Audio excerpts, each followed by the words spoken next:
मैंने आपको पहले दिन भी कहा था, फिर से कहता हूं,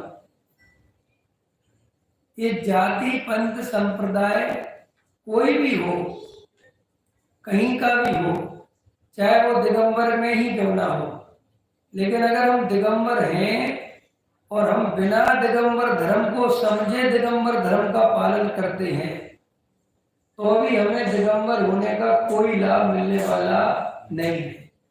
दुनिया का एक लौता मात्र दिगंबर धर्म ये है कि जो हमसे ये कहता है कि तुम दिगंबर हो इसलिए दिगंबर धर्म का पालन करना, ये कभी दिगंबर धर्म नहीं कहता। वो तो ये कहता है कि दिगंबर धर्म का पालन भी जब तक तुम्हें दिगंबर धर्म का स्वरूप समझ में नहीं आए तब तक उसे पालने का कोई फायदा नहीं है, क्योंकि कुल जाति से धर्म नहीं चलता, चाहे वो सच्चा ही धर्म क्यों ना हो। इसके लिए आप टोडामल जी साहब का मोक्ष मार्ग प्रकाशक पढ़ सकते हैं। कुल अपेक्षा धर्म धारक व्यवहाराभासी, धर्म बुद्धि वाला व्यवहाराभासी, जो आपने 7वां अधिकार मोक्ष मार्ग प्रकाशक का पढ़ा होगा। किस किसने पढ़ा है? बाकी जिन लोगों ने नहीं पढ़ा है या जिनने बहुत पहले पढ़ा था, वे दोबारा से 7वां अधिकार जरूर पढ़े, क्योंकि ये मिथ्यात्व अनादि काल का है और ये जरा सा ध्यान नहीं दो तो एकदम घास फूस की तरह फलता फूलता है, एकदम बढ़ता है। पूज्य गुरुदेव श्री की आपने चर्चा सुनी हो तो उन्होंने एक बात कही है कि ये जो व्यवहार है, क्रियाकांड तो घास फूस की तरह एकदम से फूलता है, क्योंकि नकल करना सबको आता है। आता है कि नहीं? अच्छा बताओ, आप पूजा करना कितने दिन में सीख सकते हैं? बोलो बेटा, क्या नाम है आपका? निलय जी, बताओ निलय, कितने दिन में सीख सकते हो पूजा करना? ज्यादा से ज्यादा 1 दिन और 2 दिन। और पूजन पद्धति अगर 1-2 महीने 3 महीने लगातार करी तो ऐसी याद हो जाएगी कि आपको जिनेन दर्शना खोलने की आवश्यकता नहीं पड़ेगी और आप बिल्कुल बिना पाठ से प्रारंभ करोगे और सीधे समापन पर रुकोगे। होता है ना, इसमें तो कुछ भी नहीं है कि बाहर की क्रियाएं से आप किसी ब्रह्मचारी त्यागी वृत्ति के साथ रहने लगो, 2-4 दिन लगेंगे और आप सारी क्रियाएं सीख लोगे। वो जैसे भोजन करते हैं आप वैसा भोजन करने लगोगे, जैसे उठते बैठते हैं आप वैसे उठने बैठने लगोगे, क्योंकि नकल करने में तो हिंदुस्तानियों का मुकाबला नहीं। तो वास्तव में नकल करने से धर्म नहीं चलता, कि बाहर की क्रियाकांड सीख लेने से धर्म नहीं होता। मैं पूजन भक्ति करने का निषेध नहीं कर रहा हूं, लेकिन जैन दर्शन उसमें भी दिगंबरों में, जो भले ही दिगंबर नहीं जानते, स्वाध्याय नहीं करते इसलिए नहीं जानते, दिगंबर धर्म प्योर परीक्षा प्रधानी है। यहाँ तो देव शास्त्र गुरु की भी परीक्षा करके ही नमस्कार करना, ऐसा समंत भद्राचार्य आज से 2000 वर्ष पहले बता कर गए। तो हम तो परीक्षा प्रधानी लोग हैं। बोलो, परीक्षा प्रधानी होना अच्छी बात है कि बुरी बात है? लोक में भी कामयाबी किसे मिलती है? जो परीक्षा प्रधानी होता है, जो आंख बंद कर किसी पर भी विश्वास नहीं करता। अगर आंख बंद करके विश्वास करोगे तो जगह जगह ठगने वालों की कोई कमी नहीं है। एक बंबई नगरी आई है, माया नगरी, इसमें एक आदमी बेचारा गांव से आया और सड़क किनारे खड़ा हो गया। पहली बार उसने इतनी बड़ी बड़ी बिल्डिंगें देखी, तो बेचारा एक बहुत बड़ी बिल्डिंग देख रहा था 50 माले की। वहां से एक आदमी निकला, बोले क्या देख रहे हो? बोले साहब कुछ नहीं। बोले झूठ मत बोलो, ये बिल्डिंग देख रहे ना? बोले हाँ। तो बोले 1 माले का 2 रुपया है, कौन सा माला देख रहे थे? समझ में आया? घबरा गया भाई, अब देख तो रहा था बेचारा 25वां माला, तो तुरंत बोला बाबूजी 5वां माला दे, लाओ 10 रुपए लाओ। और उसने 10 रुपए उसको दिए और बड़ी मन सोचा लगा कि बम्बई वाले भी मूर्ख हैं, मैं देख तो 25वां माला रहा था। अबे बम्बई वाला मूर्ख है कि तू मूर्ख है, ये तुझे कुछ खबर नहीं। ऐसे ही ये अज्ञानी जीव परीक्षा करे बिना, वस्तु स्वरूप समझे बिना, चाहे जिसमें धर्म मान लेता है, चाहे जिसको अपना गुरु मान लेता है, चाहे जिसको अपना भगवान बना लेता है, चाहे जिसकी अंधी भक्ति करने लगता है, चाहे जिसके चरणों में झुक जाता है और अपने को बड़ा होशियार चंद समझता है। एक दुनिया में, इस पूरी दुनिया में ऐसी आपको हजारों बातें मैं बता सकता हूं जो केवल और केवल जैन दर्शन में लिखी हुई है। आपने मिथ्यात्व तो सुना, मिथ्यात्व की चर्चा भी दुनिया में कहीं नहीं है, लेकिन आपने विनय मिथ्यात्व सुना है? सुना है विनय मिथ्यात्व? पढ़ा है? कभी आएगा आगे जब तपों की चर्चा आएगी, उसमें विनय तप भी है और विनय मिथ्यात्व भी है। बोलो, ये विनय मिथ्यात्व क्या है? कि जी हमारे अंदर ईगो नहीं है, हम तो सरल हैं जी, हम तो जी किसी को भी झुक जाते हैं जी, हम तो सब गुरुओं को समान मानते, सर्वधर्म सम्मेलन, सभी धर्म बढ़िया है, सभी धर्मों को मानना चाहिए, कोई धर्म छोटा बड़ा नहीं है। ऐसे व्यक्ति की बातें सुनकर लोगों को बड़ा अच्छा लगता है कि ये व्यक्ति देखो कितना राग द्वेष से रहे थे, इसको कोई राग द्वेष नहीं है, कहीं भी झुक जाता है, किसी को भी लड्डू चढ़ा देता है। सब धर्म, जो नेता होते ना सर्व धर्म सम्मेलन वाले हैं, इन नेताओं से बड़ा ठगिया कोई संसार में है?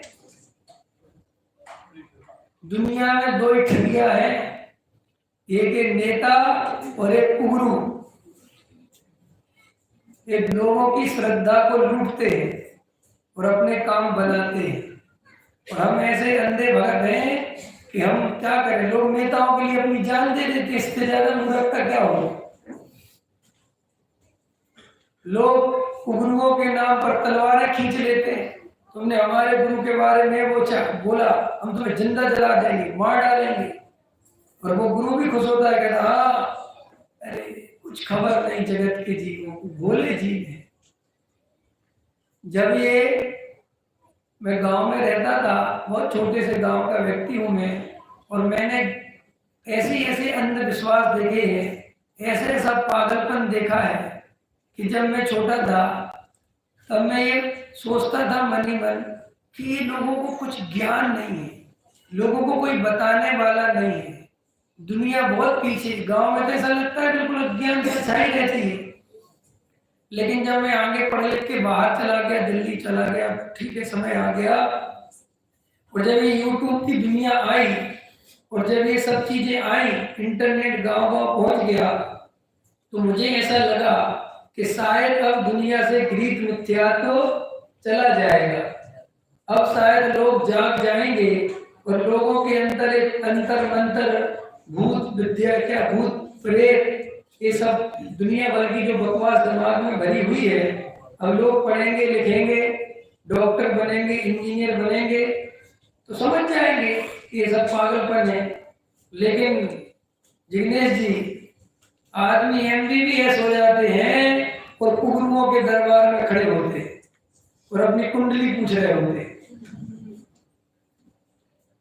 मैंने उस दिन समझ में आया मुझे, जब ये मंगल ग्रह छोड़ा जा रहा था ना अपना, और ये मंगल ग्रह जिसने इसका समझ लो बनाया, वो क्या बोलते उसको, सैटेलाइट, जो सैटेलाइट बनाया, तो वो उस दिन जिस दिन छोड़ना था, सुबह सुबह तिरुपति बालाजी के मंदिर पहुंच गए, बोले भगवान हमारे ग्रह का ध्यान रखना। तो मुझे उस दिन लगा कि अरे इस जगत में ये जो इस तरह का कर्ता कर्म मिथ्यात्व चलता है, इतना बड़ा वैज्ञानिक होकर भी ये है कि भगवान मेरे सैटेलाइट का ध्यान रख लेगा। जबकि भगवान के खिलाफ है सैटेलाइट। क्योंकि वो तो कह रहे साहब उनके साथ कि मैं करता धरता हूँ और मंगल ग्रह पे कोई नहीं आ सकता, तुम भेजे दे रहे यहाँ से। लेकिन कोई लॉजिक धर्म में नहीं लगा, कोई पूछता नहीं है। सब इतना पढ़ लिखने के बाद महामूर्ख चंद 5 क्लास पास है और वो गुरु बन गया और वो आशीर्वाद दे रहा है, वो दरबार लगा रहा है और उसके दरबार में पढ़े लिखे इंजीनियर डॉक्टर जा रहे हैं। वे उससे पूछते फिर रहे हैं कि आप अपने आंख बंद करके एक्टिंग करता है कि मेरी डायरेक्ट भगवान से बात हो रही है। इतनी तुम्हारे मुंबई नगरी में वो OMG करके मूवी बनाई, तो मैंने जब OMG मूवी देखी तो मैंने कही तो बहुत अच्छी बना दी यार, और भाग्य से उसमें कांजी नाम है। तो मैं और बड़ा प्रसन्न हुआ, मैंने कहा यार हमारे गुरुजी वालों ने तो नहीं बनवा दी। तो बाहर बोले नहीं, गुजरात तरफ तो कांजी नाम बहुत कॉमन होता है। तो वो जब आई तो मैंने सोचा अब तो लोग मिथ्यात्व छोड़ देंगे, कितनी क्लियर बात बताई। पीके आई, कितनी क्लियर बात बताई और लोगों ने देखा और दोनों की दोनों फिल्में सुपर हिट हुई। समझ में आया, बहुत पैसे कमाए, लेकिन फिर भी लोगों के जीवन में जब तक वो पर्दे पर चलती रही तभी तक वो थोड़ी देर के लिए प्रभाव रहा और बाहर आते ही गुरु गुरुदेव कुशासन का तांडव चल रहा है। इससे मुझे एक बात क्लियर हो गई कि जब तक जीव की होनहार भली नहीं होगी, जब तक जीव की योग्यता नहीं जगेगी, जब तक उसकी कालब्धि नहीं बगेगी, अगर भव्य नहीं होगा, शीघ्र शीघ्र उसे मोक्ष में नहीं जाना होगा, उसे अभी 4 गति परिभ्रमण करना होगा, उसकी अभी नरक जगत की यात्रा बाकी होगी, तो वो कभी भी सच्चे धर्म का स्वरूप कितना ही समझाए वो समझने को तैयार नहीं होगा। हम कितने ही गला फाड़ फाड़ के समझाएं कि भैया ये गुरु गुरुदेव कुशासन से बचो, ये बचने वाला नहीं है। देखो, कोई भी जाति पंथ संप्रदाय हो, कुछ भी हो, पहले नंबर पर तो ये समझ लो जाति पंथ संप्रदाय से धर्म का कोई संबंध नहीं है। ये बात अच्छे से समझ लो, बिल्कुल कान खोलकर समझ लो। तुम दिगंबर जैन हो इसलिए तुम्हें मोक्ष मिल जाएगा, ऐसी भूल में मत रहना। हम पहली बार देवशास्त्र गुरु के सानिध्य में नहीं आए, हम पहली बार वस्तु स्वरूप नहीं समझ रहे, पहली बार तत्व नहीं समझ रहे। हम समो शरण में गए हैं अगर भगवान पे भरोसा है तो। जिनेंद्र देव की वाणी पे भरोसा है तो हम अनंत बार मुनि बने हैं डॉक्टर साहब। भले ही अपन सब भूल भाल गए हैं, कुछ याद नहीं है, लेकिन ये परम सत्य है। ये सब समागम हमें कई दफे मिल चुके हैं, लेकिन ये समागम मिलने के बाद भी अंतरंग में गहरी आत्मा की प्यास नहीं होने के कारण, तत्व निर्णय नहीं करने के कारण हमें 4 गति परिभ्रमण करके आ रही है। तो पहले नंबर पर हम सब ये निर्णय करें कि जाति पंथ संप्रदाय में कोई धर्म का संबंध नहीं है। अगर हम दिगंबर हैं और अहंकार से भरे रहते हैं कि हमारा धर्म सच्चा है, हमारा धर्म सच्चा है, और तुम धर्म को जानते नहीं, आत्मा का अनुभव तुम्हें है नहीं, वेद ज्ञान की कला तुमने सीखी नहीं है, मात्र हमारा धर्म सच्चा है, इस अहंकार से भरे रहते हो, तो यही अहंकार तुम्हें कुगति में ले जाएगा। यही बात तुम बस मेरा धर्म सच्चा, तो ये तुम्हारे कहने में और अन्नमति के कहने में कोई अंतर नहीं है। दुनिया में ऐसा कौन सा पंथ संप्रदाय है? अरे भले ही कोई 200 वर्ष पहले पैदा हुआ हो, कोई 500 वर्ष पहले पैदा हुआ हो, कोई 1000 वर्ष पहले पैदा हुआ हो, लेकिन सबके सब मेरा धर्म ही सच्चा है, मेरे ही धर्म से मुक्ति मिल सकती है, मेरे ही भगवान सच्चे हैं, मेरे ही गुरु सच्चे हैं, मेरा ही शास्त्र सच्चा है। ये आप याद रखना। आपने कभी सोचा कि हर जाति पंथ संप्रदाय वाला अपने गुरु को बड़ा बताता है, अपने भगवान को बड़ा बताता है, अपने धर्म को बड़ा बताता है, अपने शास्त्र को बड़ा बताता है। आखिर ये है क्यों? जब उसने पढ़ा लिखा नहीं कुछ भी, नहीं समझे आप? समझ रहे हो मैं क्या कहना चाहता? बेटा समझ में आ रही? कोई भी बच्चा है, उसने ना तो अपने धर्म के बारे में कोई जानकारी दी, ना कुछ समझा, बस परंपरा से समझ लो अपने अपने पंथ संप्रदाय के हिसाब से अपनी क्रिया कर लेता है। लेकिन उस बच्चे से भी पूछना, तो कभी परीक्षा करके देख लेना कि सबसे बड़ा धर्म कौन सा है, तो वो जिस जाति है, जिस संप्रदाय का होगा वो उसे बता देगा। और तुम उससे पूछना कि तुम्हें कैसे पता है कि तुम्हारा धर्म बड़ा है, तो वो कहेगा मेरे पापा ने बताया। उससे पूछो, तेरे पापा से पूछ उसको कैसे पता, तो वो कहेगा उसके पापा ने बताया। और एक तो ये कारण है परंपरा से, दूसरा सबसे बड़ा कारण है हमारे अंदर एक अहंकार काम करता है। भारत देश में सबसे अच्छा प्रदेश कौन सा? अगर हम गुजरात के हैं तो गुजरात, हम राजस्थान के हैं तो राजस्थान, हम मध्य प्रदेश के हैं तो मध्य प्रदेश। आपने कभी सोचा आपने कितना गुजरात की गली गली छानी, क्या मिला गुजरात में? लेकिन अहंकार कहता है कि मेरा जन्म जहां हुआ है वो क्षेत्र सबसे बढ़िया। सबसे बढ़िया भोजन किसका? गुजराती मानस जो मैं भोजन कर। ऐसे हर चीज में अगर अपन सांवले हैं तो सांवला रंग अच्छा हो जाता है, अपन उसके फायदे खोजने लगते हैं। अगर अपना रंग गोरा है तो गोरे होने के फायदे खोजने लगते हैं। अगर अपन की हाइट लंबी है तो अपन बहुत हाइट बड़े होने से इनकी हाइट छोटी है, यार बड़ा सा दिखता है, 6 फुट का होना चाहिए। और अगर अपन 5 फुट के क्या करोगे? लंबे हो गए। सचिन तेंदुलकर को देखो, 5 फुट की हाइट में क्रिकेट का भगवान बन गया। कुछ नहीं होता हाइट वाइट से। ये तक आप कब लेके आते हो? जब आपकी हाइट छोटी होती है। रुचि भैया समझ में आ रही बात? ये सब अहंकार है, ओनली ईगो प्रॉब्लम। बस मैं बड़ा हूं, हर चीज में हमारा ईगो खड़ा हो जाता है। पहले हम वैसे वाले दिगंबर थे, क्रियाकांडी, समझ गए?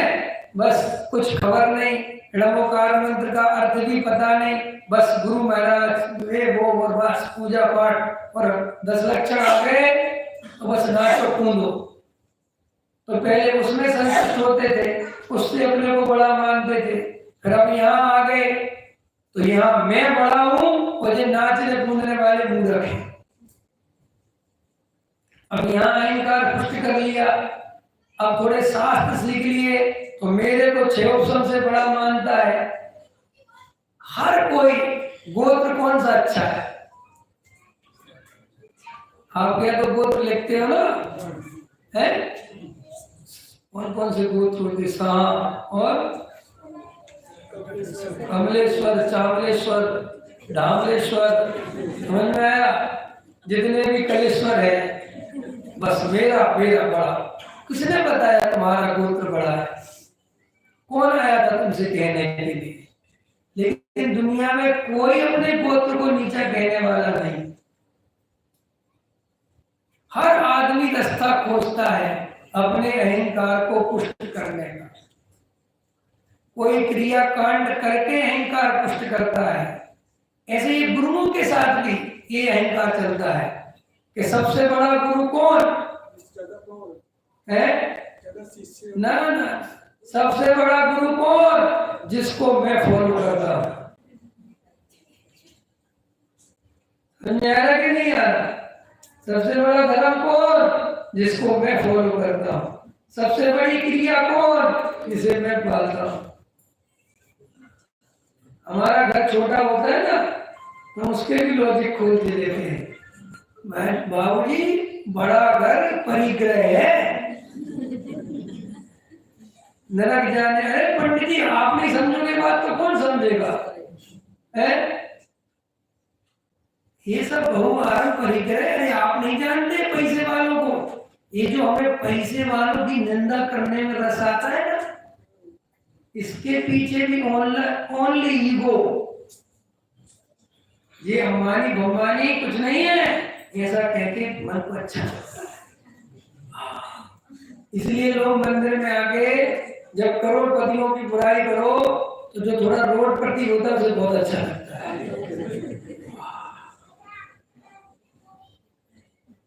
लेकिन भैया ये सब अहंकार के पोषण करने के रास्ते हैं। तुम कहीं ना कहीं अपने को श्रेष्ठ करने में लगे हुए हो। तुम गरीब हो तो भी मैं श्रेष्ठ हूं, अमीर हो तो भी मैं श्रेष्ठ हूं, मैं काला हूं तो मैं श्रेष्ठ हूं, मैं गोरा हूं तो मैं श्रेष्ठ हूं, अगर मैं पढ़ लिख गया तो मैं श्रेष्ठ हूं। जो पढ़ा लिखा नहीं वो मूर्ख है, और जो पढ़ा लिखा नहीं उससे फिर वो कहता होता क्या है, पढ़ लिख के नौकरी करता है ना, दूसरे की गुलाम है ना। लोग अपने अपने लॉजिक है दुनिया। लेकिन याद रखो जीवन में अपने अभिप्राय को पहचानो कि कहीं हम अहंकार के कारण तो इस धर्म का पालन नहीं कर रहे हैं, कहीं हम इस धर्म को अपने ईगो के कारण तो बड़ा नहीं मानते। और सुनो, ये पंथ संप्रदाय की आग ऐसी है, पूज्य गुरुदेव श्री के हजारों प्रवचन में आप एक बात सुनेंगे कि बापू मैं पंथ संप्रदाय के पोषण के लिए मैंने धर्म नहीं स्वीकार किया है, मैं किसी पंथ संप्रदाय के पोषण करने के लिए मेरा जन्म नहीं हुआ है, मैंने ये जो दिगंबर धर्म स्वीकार किया है ये मैंने तर्क से, युक्ति से, आगम से और स्वानुभव से प्रमाणित करके यही धर्म वीतरागी धर्म सच्चा है। इसमें जो वीतरागता की बात है ऐसी अन्यत्र कहीं नहीं है। इसलिए मैंने ये पूरा निर्णय अपने स्वानुभव से, अपने अनुभव से किया है कि गुरुदेव श्री आप जब ये धर्म परिवर्तन करेंगे आपको रोटी नहीं मिलेगी। तो उन्होंने कहा अरे भाई ये भगवान आत्मा, ये जो समय सार मिला है इसमें रोटियों की चिंता तो कब की उड़ गई पता ही नहीं। क्या रोटियों की बात करते हो? बोले आपको कोई मानेगा नहीं, पूजेगा नहीं, आपको इतनी सभा सुनती है, इतने लोग आपको जय जयकार करते हैं, नमस्कार करते हैं। उन्होंने कहा अरे प्रभु एक बार भगवान आत्मा की झलक मिल जाती है तो ये बाहर का सारा पागलपन छूट जाता है। हमें किसी का नमस्कार नहीं चाहिए, हमें कोई सभा नहीं चाहिए, हमें कुछ नहीं चाहिए, हमें तो एकांत में अपना आत्म आराधना करने का समय चाहिए। अब हमें जाति पंथ संप्रदाय का झगड़ा नहीं चाहिए।